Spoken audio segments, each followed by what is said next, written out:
लाली लाली डोलिया से उतरे शीतला मैया हो कि केकरा घरवाना हमले बो बसेवा हो कि केकरा घरवाना।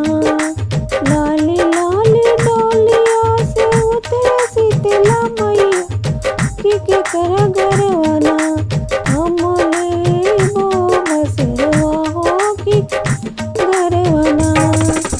हाथ जोड़ी पैया पड़ी बोलले अजान सिंह कि हमरे घरवाना माई मोर लैला बसेवा हो कि घरवाना।